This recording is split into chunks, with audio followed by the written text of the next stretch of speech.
Requiem for Beyrouth, un grand moment de musique, Rami Khalife. Qu'est-ce qui vous avait inspiré pour ce morceau? À la base, c'est un requiem que j'ai écrit pour chœur mixte, soprano, coloratura et orchestre. Et à la fin de cette œuvre qui fait 1 heure en fait, dans le 4e mouvement, il y a ce thème que j'ai repris et que j'ai réarrangé pour piano et orchestre. Donc une mini version du requiem, du grand requiem, que j'ai appelé Requiem for Beyrouth. Et le précédent, c'était pour Printemps arabe. Hein. À la base, oui. Enfin, je l'avais écrit pendant les événements en Égypte. Je me souviens très bien, en 2011, février 2011. Et il y avait la Tunisie, puis l'Égypte. J'étais au Liban à l'époque, je vivais au Liban, donc il y avait toute une atmosphère vraiment pesante et propice à la création. Et bien sûr, quand il y a eu ces révolutions arabes, je me suis rappelé de ma propre vie, de la guerre qu'on a vécue nous au Liban. Et ça m'a tout de suite inspiré. J'ai pensé aux victimes, j'ai pensé à la jeunesse, aux jeunes qui défilaient dans les rues et qui se faisaient tirer dessus. Et voilà. Et donc, vous vous inspirez souvent de la vie, au fond, de notre quotidien. Et d'ailleurs, dans Stories, vous nous racontez des histoires. On va en parler, mais d'abord, la musique, peut-être. C'est un disque, au fond, qui vous caractérise bien. Hein. Vous empruntez à différents courants, classiques, rock, en passant par le jazz. Pas mal d'improvisation aussi dans ce disque encore. Et beaucoup de musique arabe aussi. Ouais. Dans la deuxième partie de l'album, dans mon concerto pour violoncelle, avec un violoncelliste égyptien.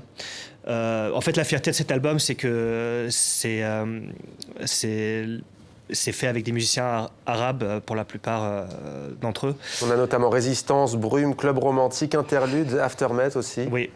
Donc la première partie de l'album, c'est une espèce de concerto pour piano avec orchestre, et la deuxième partie de l'album, c'est un concerto pour violoncelle avec orchestre. Ouais. Fierté, vous disiez Fierté d'avoir, en fait, donc moi-même je joue sur l'album, le piano, mais le violoncelliste, il est égyptien. L'orchestre, c'est pareil, il y a beaucoup de musiciens arabes qui jouent dans l'orchestre. Donc voilà, de montrer aussi au monde, à l'Occident, que dans cette partie, cette région du monde, on ne fait pas que la guerre et changer le regard. Qu'il y a de la culture, qu'il y a des gens de talent, qu'il y a beaucoup d'avenir aussi et d'espoir. On ne fait pas que la guerre, il est question pourtant aussi de la guerre dans ce disque, de l'enfance, de la joie aussi. Quelles sont ces histoires que vous avez voulu nous raconter ? En fait, l'image qu'on voit, que je vois à droite... J'allais vous poser la question, justement. Oui, c'est une image d'un ami de mes parents qui était photographe de guerre, qui a couvert toute la guerre du Liban, en fait. C'est une photo qui date de 1984 et elle pourrait être peut-être très actuelle. Elle pourrait être prise à Alep, être prise à... Voilà, en Irak, voilà, cet enfant-là, il représente les enfants de maintenant aussi. Et il représente aussi ce que j'étais moi. C'est-à-dire, quand je vois cette image, ça me rappelle toute mon enfance, toute la guerre que j'ai vécue, mais aussi beaucoup de... J'aime cette photo parce qu'il y a beaucoup d'espoir dedans aussi. On voit qu'il y a de la douleur, il y a la guerre, mais aussi il y a beaucoup d'innocence. Et il y a beaucoup de joie aussi, il y a beaucoup d'optimisme avec ce ballon-là qu'il est en train de souffler.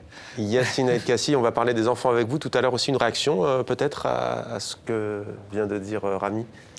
Non, mais d'abord, j'adore ce que j'ai entendu. Et puis, c'est aussi vraiment un fruit du métissage. C'est-à-dire la création, l'art, c'est aussi de créer des nouvelles formes à partir de formes existantes. Et quand on voit, sans cohabiter, l'orchestre, le piano, ses influences, une église, etc., c'est là où est la création, faire du nouveau avec nos racines.